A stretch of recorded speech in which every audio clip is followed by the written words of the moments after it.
Hey, good morning, friends. I hope you all are safe and healthy at your home. So, we are again welcoming in our new lecture and our new topic. So, in this unit or in this lecture, we are discussing about your paper number 503, which is study of various unit process part 2, and unit number 3, esterification. So, in this lecture, today we are discussing about esterification, your unit number 3. So, welcoming in the first lecture. So, first let's take a look to the topics what we can discuss in this unit. So, first of all, we can discuss introduction. So, in this point, we are discussing about what is esterification means what is the esterification reaction and what it can be do or where it can be used. So next point is esterification by organic acid. So in this point we are discussing about some organic acids which can be esterified by esterification reaction and how to produce esterification product, which means ester product by organic acid. So we are discussing that in this point. After that we are discussing about esterification of carboxylic acid and derivatives. Means in this point we are discussing about ester product from carboxylic acid, and we are discussing about its derivative, how to make it and how to produce the ester product from carboxylic acid, and which are the derivatives of it.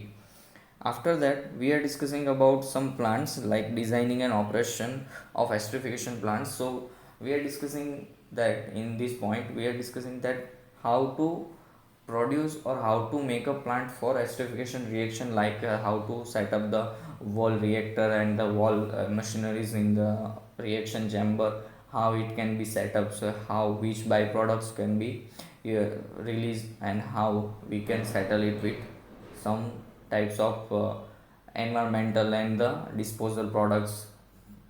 After that we are discussing about some industrial productions. So in this point we are discussing about polyethylene terephthalate. So we are seeing the production of polyethylene terephthalate, vinyl acetate, cellulose acetate and nitroglycerin. So આપણે એસ્ટ્રિફિકેશન unit જોવાનું છે. આ યુનિટમાં આપણે points હિસાબે આપણા જે સિલેબસમાં જે છે એ હિસાબે કે એસ્ટ્રિફિકેશન શું છે, એસ્ટ્રિફિકેશન કહેવાય કોને, ત્યાંથી આપણે સ્ટાર્ટ કરશું. અને એસ્ટ્રિફિકેશન બાય ઓર્ગેનિક એસિડ મીન્સ કે આપણો જે ઓર્ગેનિક એસિડ્સ જે આપણા છે એમાંથી એની જે રિએક્શનથી એસ્ટર જે પ્રોડક્ટ છૂટી પડે છે, તો એસ્ટ્રિફિકેશન બાય ઓર્ગેનિક એસિડ અથવા એસ્ટ્રિફિકેશન ઓફ કાર્બોક્સિલિક એસિડ, એટલે કે કાર્બોક્સિલિક એસિડ જે આપણો છે એનું એસ્ટ્રિફિકેશન અને એના જે ડેરિવેટિવ્સ છે એના વિશે આપણે સ્ટડી કરશું. Design and operation of esterification plants છે, તો એમાં આપણે ઇન્ડસ્ટ્રીયલ એસ્પેક્ટથી જોશું કે ભાઈ એસ્ટ્રિફિકેશનના જે પ્લાન્ટ્સ હોય તો એનું ડિઝાઇનિંગ કઈ રીતે હોય, એનું ઓપરેટિંગ કઈ રીતે હોય, ત્યાં એસ્ટ્રિફિકેશન રિએક્શન જે થાય છે તો એના માટે એને હેન્ડલિંગ કઈ રીતે, એ રિએક્શનને હેન્ડલ કઈ રીતે કરવામાં આવે છે. અને ત્યારબાદ આપણે આ જ યુનિટમાં થોડાક પ્રોડક્શન્સ જોઈશું કે જે ઇન્ડસ્ટ્રીયલ પ્રોડક્શન કે બાય એસ્ટ્રિફિકેશન રિએક્શન કે જેનાથી આપણે પ્રોડ્યુસ કરી શકીએ, અથવા તો જે આપણા મેન્યુફેક્ચરિંગ છે કે જે પ્રોડક્શન ફ્લોશીટ્સ આપણી છે એ polyethylene terephthalate, vinyl acetate, cellulose acetate and nitroglycerin. તો આટલી આપણે ફ્લોશીટ્સ જોશું અને આ બાકીના જે પોઈન્ટ્સ છે એ બધા આપણે સ્ટેપ બાય સ્ટેપ જોશું. સો આપણે સ્ટાર્ટ કરીએ. ફર્સ્ટ પોઈન્ટ જે આપણો હતો ઇન્ટ્રોડક્શન. સો ઇન્ટ્રોડક્શનમાં પહેલો ક્વેશ્ચન કે વોટ ઇઝ એસ્ટ્રિફિકેશન, મીન્સ કે એસ્ટ્રિફિકેશન એટલે શું. સો એસ્ટ્રિફિકેશન એટલે કે એસ્ટર જે છે એનું પ્રોડક્શન થાય, મીન્સ કે આપણી જે રિએક્શન, આપણી જે કેમિકલ રિએક્શન છે એનાથી આપણે જે પ્રોડક્ટ મેળવીએ છીએ, લાઈક કે A + B gives C product જે આપણને આપે છે. સો એવી રીતે આપણી જે રિએક્શન છે એ રિએક્શનથી આપણે જે છે એ એસ્ટરને આપણે પ્રોડ્યુસ કરીએ છીએ. સો એ જે રિએક્શન છે એને આપણે એસ્ટ્રિફિકેશન કહેશું.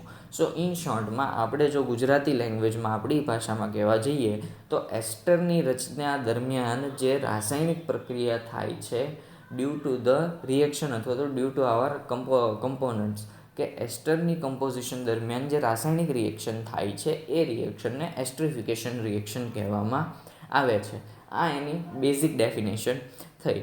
સો હવે આપણા કોલેજના લેવલ હિસાબે અથવા તો આપણા લેવલ હિસાબે આ તમે બેઝિક જે છે 11th-12th સાયન્સમાં આપણે જોયું. સો આપણા લેવલે થોડું અપગ્રેડ કરીને આ ડેફિનેશન કહીએ તો એસ્ટ્રિફિકેશન મીન્સ કે જે કાર્બનિક એસિડ છે આપણો, એ કાર્બનિક એસિડ અને આલ્કોહોલ જે છે એને જ્યારે એની વચ્ચે રિએક્શન કરવાથી આપણો જે એસ્ટર પ્રોડક્ટ જે આપણી મળે છે, કે આપણું જે RCOOH જે આપણો એસિડ જે છે કાર્બનિક એસિડ, અને પ્લસ કે આપણું આલ્કોહોલ ROH, આર મીન્સ કે આપણી કાર્બનની જે શૃંખલા હોય એ.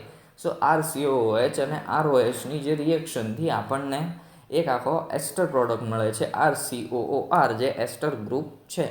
અને જે વોટર જે છે એ કેમિકલ રિએક્શનથી છૂટું પડે છે, પાણી જે છે એ રાસાયણિક પ્રક્રિયામાં નીકળે છે, છૂટું પડી જાય છે. સો આ જે રાસાયણિક પ્રક્રિયા જે છે, જે one type of addition reaction તમે કહી શકો, અથવા તો જોઈન્ટ રિએક્શન, કે જે જોડાણની પ્રક્રિયા છે, કે જેમાં આપણો એસ્ટર ક્રિએટ થાય છે, કે જેના પરિણામે આપણે મિનિમમ એક એસ્ટર પ્રોડક્ટ રચાય અથવા તો એક એસ્ટર પ્રોડક્ટ પ્રોડ્યુસ થાય છે. સો આ એસ્ટ્રિફિકેશન રિએક્શન કહેવાય.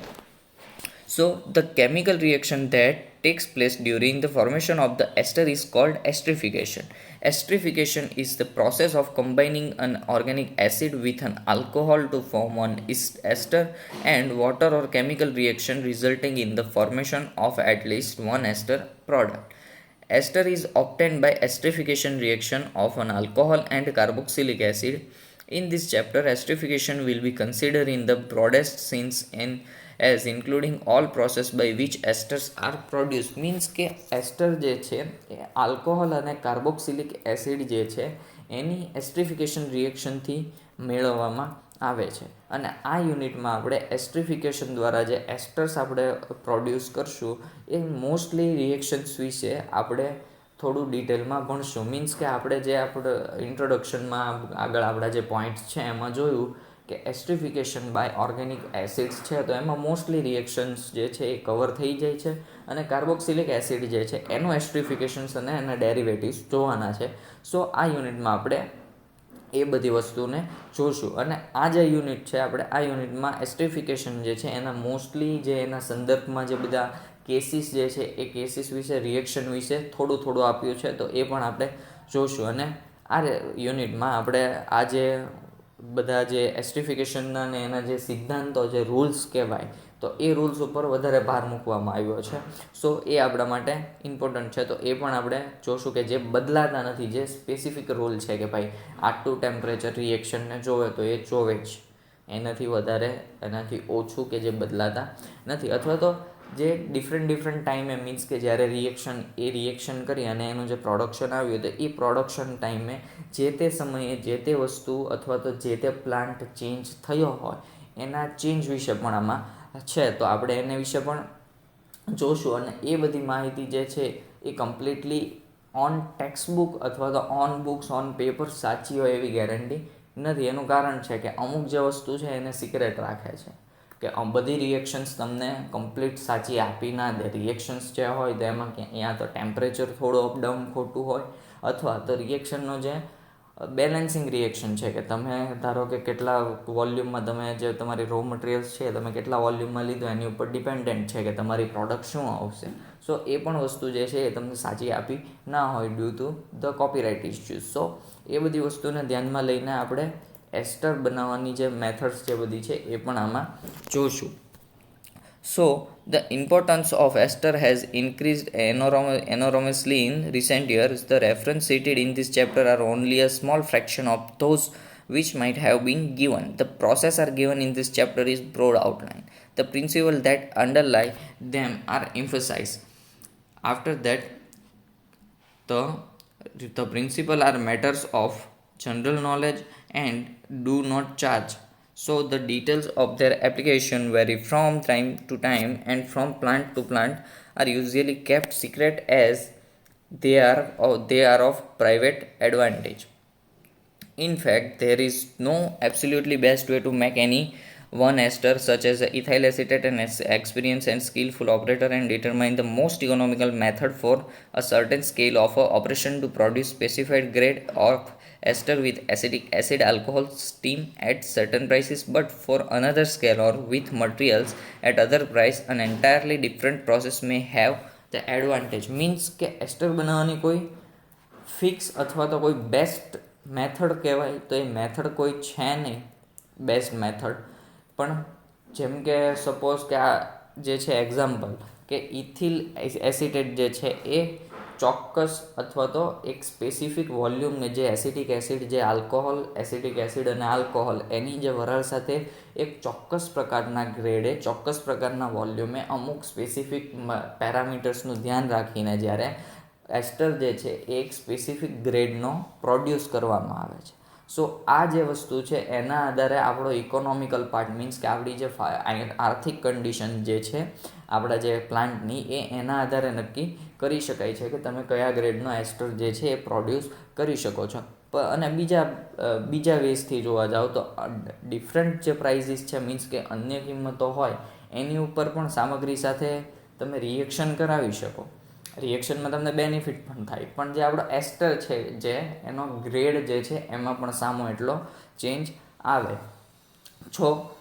એટલે એ જે ચેન્જ આવે છે સો એના લીધે થઈને આપણે જે સિદ્ધાંતો આપણા જે કહેવાય કે જે સ્પેસિફિક રિએક્શનના જે પેરામીટર્સ જે છે એ કોઈ જાણકાર હોય કે જેને એસ્ટર પ્રોડક્શન વખતે એની જે રિએક્શન છે એની પૂરતી સમજણ હોય તો ત્યારે એ બધાને ખાસ કેસમાં લાગુ કરી શકાય. મીન્સ કે એ બધાને પરમિટ કરી અને એની હાજરીમાં તમે એ વસ્તુ કરી શકો. અને મેન્યુફેક્ચરિંગ રિએક્શન્સ જે છે તો એમાં એસ્ટર જે છે એનું ડિસ્ક્રિપ્શન કરવામાં આવે છે પણ અમુક સિદ્ધાંતો કેવી રીતે લાગુ પાડવાના મીન્સ કે અમુક જે આપણા રૂલ્સ છે એની ઉપર કેવી રીતે લાગુ પાડવાના એ રજૂ કરવા માટે અમુક જગ્યાએ અમુક વસ્તુનો યુઝ થાય છે. So anyone with the true understanding of the principle can apply them to special cases as they arise. Manufacturing processes are described for several ester, but these are presented as example of how the principle may be applied rather than as recipes. To give an idea of quantities of ester now being produced and consumed, a few figures are given for United States production in millions of pounds for 1954. Cellulose nitrate, glyceryl trinitrate, ethylene diacetate, methyl methacrylate and phosphate esters are also produced in large quantities. Means કે એસ્ટરની જે પ્રોડક્શનની વસ્તુ જે છે એ એસ્ટર production જે છે એ યુઝમાં આવે એના ખ્યાલ આપવા માટે યુએસ જે છે યુનાઇટેડ સ્ટેટ્સના પ્રોડક્શન માટે 1954 માટે જ્યારે લાખો પાઉન્ડ જે હતા કે જેના થોડા આ લાખો પાઉન્ડ જે છે એ ફિક્સ નથી પણ લાખો પાઉન્ડ એ થોડોક એક આંકડો આપવામાં આવ્યો તો આટલા લાખો પાઉન્ડના આંકડામાં જ્યારે આર્થિક ઇકોનોમિકલ જે યુઝીસ અથવા તો એના પ્રોડક્શનમાં જે ખર્ચ થયા એ આ રીતે હતા કે 1954 પણ ઘણા લાખો પાઉન્ડ જે છે એસ્ટર્સ જે કન્ઝ્યુમ જે છે એસ્ટર એના પ્રોડક્શનમાં અને એના કન્ઝ્યુમેશનમાં મીન્સ કે એસ્ટર આપણે પ્રોડ્યુસ કર્યા પછી એનું જે કન્ઝપ્શન થતું હતું એ લાખો પાઉન્ડ્સમાં પણ એની જે ઇકોનોમિકલી એનાથી આવક થતી એ લાખો પાઉન્ડ્સમાં હતી. સો બાકી જે છે એ આપણા તમારા એક્ઝામ્પલ્સ છે કે જે સેલ્યુલોઝ નાઇટ્રેટ છે, ગ્લિસરીલ ટ્રાઇનાઇટ્રેટ છે, ઇથિલિન ડાયસિટેટ, મિથાઇલ મિથાક્રાઇલેટ અને ફોસ્ફેટ એસ્ટર જે છે એનું પણ ઘણી વધારે એવી ક્વોન્ટિટીમાં એનું પ્રોડક્શન કરવામાં આવે છે કે જેનો યુઝિસ જે છે એ ઘણી બધી જગ્યાએ થતો હોય છે. સો એના લીધે થઈને એનું પ્રોડક્શન પણ ઘણી એવી સારી ક્વોન્ટિટી મીન્સ કે વધારે બેચમાં એનું કરવામાં આવે છે. સો આ હતું એ આપણું એસ્ટ્રિફિકેશન જે હતું એનું બેઝિક ઇન્ટ્રોડક્શન હતું. એસ્ટ્રિફિકેશનના ઇન્ટ્રોડક્શનમાં વધારે કંઈ છે નહીં કારણ તો કે એસ્ટ્રિફિકેશનનો મતલબ જ છે કે એસ્ટર પ્રોડક્શન કરવાની જે રિએક્શન છે એને એસ્ટ્રિફિકેશન રિએક્શન કહેવાય છે. સો આપણે હવે ડિફરન્ટ ટાઈપ્સ ઓફ એસ્ટ્રિફિકેશન રિએક્શન્સ જોવાની છે. સો આપણો બીજો જે પોઈન્ટ હતો કે એસ્ટ્રિફિકેશન બાય ઓર્ગેનિક એસિડ સો એ આપણે જોશું. સો એસ્ટ્રિફિકેશન બાય ઓર્ગેનિક એસિડ તો આમાં આ જે આપણો પોઈન્ટ છે એમાં એવી રીતે છે કે એસ્ટ્રિફિકેશન જે આપણે કાર્બનિક એસિડ જે આપણા છે ઓર્ગેનિક એસિડ સો એનું આપણે રિએક્શન જ્યારે કરાવીએ તો એ ઉપયોગી રિએક્શન છે. કાર્બનિક એસિડ જે છે એ ઉપયોગી રિએક્શન છે તો એમાંથી આપણે એનું જ્યારે રિએક્શન કરાવીએ છીએ આલ્કોહોલ સાથે તો આપણને જે છે એ એક એસ્ટર પ્રોડક્શન મળે છે. મીન્સ કે જે આપણે ઓર્ગેનિક આપણું જે છે ઓર્ગેનિક કેમિકલ ની જે રિએક્શન છે એના જે રૂલ્સ છે, એના જે કાયદા છે, એના ઉપયોગનું જે છે એનું શ્રેષ્ઠ ઉદાહરણમાંનું એક ઉદાહરણ જો તમે કહી શકો, મીન્સ કે સજાતીય જે આપણા કેટલિસ્ટ છે તો એ વધારે એમાં સામેલ કરવામાં, મીન્સ કે એડ કરવામાં આવે છે. અને એસ્ટર જે છે એ સામાન્ય રીતે આપણો જે એસિડ છે એના આયોનાઇઝેબલ હાઇડ્રોજન, મીન્સ કે હાઇડ્રોજન જે છે એનું આયોનાઇઝ થઈ શકે, હાઇડ્રોજન હોય એના માટે થઈને કાર્બનિક જે અમૂલ છે એને સ્થાનાંતરિત, મીન્સ કે તમે 11 સાયન્સમાં રિપ્લેસમેન્ટ રિએક્શન તમે ભણી ગયા કે જેમાં એક આપણો જે એલિમેન્ટ, આપણો જે મોલેક્યુલ છે એનું વિસ્થાપન પ્રક્રિયા થાય છે કે જે એલિમેન્ટ છે ત્યાંથી દૂર થઈને નવા એલિમેન્ટ ત્યાં એડ થાય છે. સો આ વન ટાઈપ ઓફ એ રીતે જ રિએક્શન થશે આપણી. એટલે આપણે જોઈએ કે this is esterification in its narrow sense and is what is usually meant when the term esterification is used. It has been extensively studied by both organic and physical chemists. It has been one of the most useful reaction in the preparative organic chemistry, one of the best examples of the application of the mass action law, and has involved one of the most baffling problems in homogeneous catalysis. An ester is usually defined as a compound formed by substituting an organic radical for an ionizable hydrogen of an acid. The mechanism by which this replacement occurs have been well established. If the direct esterification of an acid, such as acetic, by an alcohol such as ethanol is considered, the possibility of breaking either the carbonyl oxygen bond or the alkyl oxygen bond is evident. Evidence for the breaking of the carbonyl oxygen bond was found in the study of the following reaction in which water was formed. Means કે જ્યારે એસ્ટ્રિફિકેશન reaction થાય છે તો એની જે mechanism છે એ મેકેનિઝમમાં કે જો acid જે છે આપણો એસિડ એ સીધો વળગી જાય, મીન્સ કે ઇથેનોલ જે છે એનું, ઇથેનોલ જેવી પ્રોડક્ટ છે એનું આલ્કોહોલ દ્વારા અથવા તો એસિડિક દ્વારા. સો કાર્બોનિલ ઓક્સિજન બોન્ડ જે છે એ બોન્ડ તૂટવાના જે રિએક્શનમાં એ જ્યારે બોન્ડ તૂટે છે તો એ બોન્ડ તૂટી અને પાણી છૂટું પડે છે.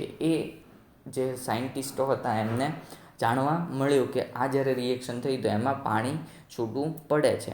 સો આપણી જે રિએક્શન છે કે ભાઈ CH3COOH મીન્સ કે કાર્બોક્સિલિક એસિડ અથવા તો આપણો જે એસિટિક એસિડ જે છે કે એસિડની રિએક્શન આપણે આલ્કોહોલ સાથે કરીએ છીએ તો CH3CH2OH સાથે રિએક્શન કરવામાં જે આપણો કાર્બોનિલ ઓક્સિજન બોન્ડ હતો, મીન્સ કે ઓક્સિજન જે છે ત્યાં આગળનો આપણો હાઇડ્રોજન જે છે એ છૂટો પડીને ત્યાંથી આપણો જે કાર્બોનિલ કમ્પાઉન્ડ અથવા તો જે આપણા કાર્બન કમ્પાઉન્ડ જે હતા C2H5 એ ત્યાં શિફ્ટ થયા, મીન્સ ત્યાં જોઈન્ટ થયા. એટલે રિએક્શન જે છે એ CH3COO C2H5 અને જે પાણી જે છે એ આપણું છૂટું પડ્યું. સો આ રીતે કાર્બોનિલ ઓક્સિજન જે છે એ બોન્ડ તૂટી ગયો અને જેના કારણે જે એસ્ટર પ્રોડક્ટ છે એ ફોર્મ થઈ ગઈ. તો હવે સેમ આ વેથી જ્યારે સલ્ફર કન્ટેન્ટ મીન્સ કે આલ્કલી સલ્ફર યુઝ કરવામાં આવે, સલ્ફર કન્ટેન્ટ, તો જે સલ્ફરનો બોન્ડ જે હાઇડ્રોજન સાથે છે, હાઇડ્રોજન સલ્ફાઇડ જે બોન્ડ હોય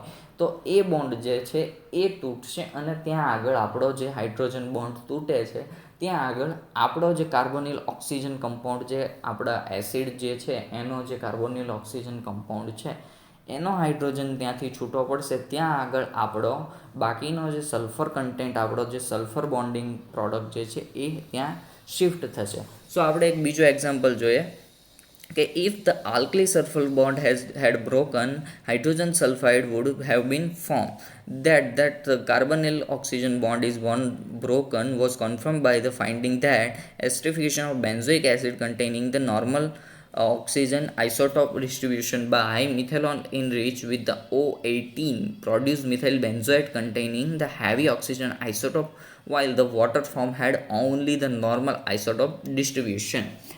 સો આ જે રિએક્શન જે છે એ સલ્ફર કન્ટેન્ટની છે કે ભાઈ સલ્ફર આપણો જે આલ્કલી સલ્ફર હોય એનું બોન્ડિંગ બ્રેકિંગ થાય તો જે રિએક્શન જે થાય છે એમાં હાઇડ્રોજન જ્યાંથી બોન્ડ બ્રેકિંગ થાય છે ત્યાં આગળ આપણે CH3COSC2H5 મીન્સ કે એક ઓક્સિજન આપણો ઓલરેડી ઓછો થઈ ગયો અને ત્યાંથી જે છે છૂટો પડીને H2O પાણી છૂટું પડે છે. સો આમાં જે H2O છૂટું પડે છે એમાં ડિસ્ટ્રીબ્યુશન જે છે એ મિથેનોલનું O18 ઓક્સિજનનું એક આઇસોટોપ છે જે પ્રોડ્યુસ થાય છે, અથવા તો જે એ હેવી છે. ઓક્સિજન જે છે એ હેવી ઓક્સિજન આઇસોટોપ છે, જે O18 છે. સો એ અથવા તો જે પાણી જ્યારે ફોર્મ થાય છે તો ત્યારે જે નોર્મલ આઇસોટોપ છે એનું ડિસ્ટ્રીબ્યુશન થાય છે. સો જનરલી શું થાય કે આપણો જે રિએક્શન જ્યારે થાય છે તો એમાં ઓક્સિજન જે છે એના ડિફરન્ટ ટાઈપ્સ ઓફ આઇસોટોપ્સ છે એ છૂટા પડે છે. મીન્સ કે બે આઇસોટોપ, એક આપણો હેવી ઓક્સિજન આઇસોટોપ જેને O18, તમને O18 યાદ ના રહે તમે હેવી આઇસોટોપ યાદ રાખી શકો છો. અને જ્યારે વાઇલ વોટર ફોર્મ થાય છે ત્યારે નોર્મલ આઇસોટોપ જે છે એ છૂટો પડે છે. સો જે રિએક્શન જે છે, આપણી રિએક્ટન્સ જે છે કે બોન્ડ બ્રેકિંગ પ્રોસેસ દરમિયાન જે રિએક્ટન્સ આપણા જે છે એનું પ્રોડક્શન જે છે એ ઇલેક્ટ્રિકલ અથવા તો આપણો જે ઇલેક્ટ્રોનિક બોન્ડ હોય, ઇલેક્ટ્રોનિક સ્ટ્રક્ચર હોય એ તોડવાની, જે ઇલેક્ટ્રોનિક સ્ટ્રક્ચરને બ્રેકિંગ કરવાની ઇઝીલી એ પસંદગી કરે. મીન્સ કે જ્યારે રિએક્શન થાય છે તો રિએક્શનમાં જે બોન્ડ બ્રેકિંગ છે તો જે ઇલેક્ટ્રોન બોન્ડિંગ જે છે એ ઇઝીલી તૂટી શકે એના માટે. સો એના માટે થઈને બોન્ડ બ્રેકિંગ જે છે એ ઇલેક્ટ્રોનનું કરે. સો આપણે ઇલેક્ટ્રોનની બોન્ડ બ્રેકિંગ સમજવા માટે એક નાનું એક્ઝામ્પલ જોઈએ, પણ એમાં શું કે ઓક્સિજન જે છે આપણો એ ઓક્સિજન વધુ ઇલેક્ટ્રોનેગેટિવ હોય. તમે 11 વર્ષ સાયન્સ અથવા તો તમે આગળના સેમેસ્ટર્સમાં જોયું કે ઓક્સિજન જે છે એ ઇલેક્ટ્રોનેગેટિવ વધુ હોય. અને કાર્બોનિલ જે છે એમાં કાર્બન એની ઓક્સિજન જે છે એની જોડે બોન્ડિંગમાં કાર્બન હોવાથી અને આજુબાજુ ઓક્સિજન હોવાથી તો કાર્બોનિલ ઓક્સિજન જે છે એ વધારે પોઝિટિવ હોય. સો એના કારણે સપોઝ કે આપણે એક્ઝામ્પલ જોઈએ તો એને રજૂ કરી શકાય કે a general explanation of the selectivity of the bond breaking process is formed in the electronic structure of the reactants and products. Since oxygen is more electronegative than carbon, the carbonyl carbon is more positive than the carbonyl oxygen. This may be presented as, means કે આ જે structure આપણું છે તો એમાં carbon જે છે એમાં OH છે, આલ્કોહોલ સમૂહ જોડાણો છે. So one side of carbonyl oxygen જે છે એ, અને જે ઓક્સિજન છે એ વધારે ઇલેક્ટ્રોનેગેટિવ છે, કાર્બન છે એ ઇલેક્ટ્રોપોઝિટિવ છે. સો એના કારણે કાર્બન ઓક્સિજન વચ્ચેનો એક જે ઇલેક્ટ્રોનેગેટિવ બોન્ડ જે છે કે જે નબળો હશે એ પહેલાં તૂટશે અને ત્યાંથી જે આપણો જે કન્ટેન્ટ છે એ ત્યાં આગળ જોડાશે. મીન્સ કે આપણી જે બીજી પ્રોડક્ટ અથવા તો બીજો જે આપણો આલ્કોહોલ અથવા તો એસિડ આપણો કન્ટેન્ટ જે છે એ ત્યાં આગળ જોડાશે. સો આજના લેક્ચરમાં આપણે આટલું રાખીએ. હજી આમાં આપણે જે એસ્ટ્રિફિકેશન રિએક્શન જે છે એ ઓર્ગેનિક એસિડ્સ દ્વારા હજી આપણે વધારે જોવાના છે, પણ આજના લેક્ચર માટે આપણે આટલું રાખીએ. So thank you. નેક્સ્ટ લેક્ચરમાં આપણે પાછા મળીશું અને આપણે આગળ જોઈશું.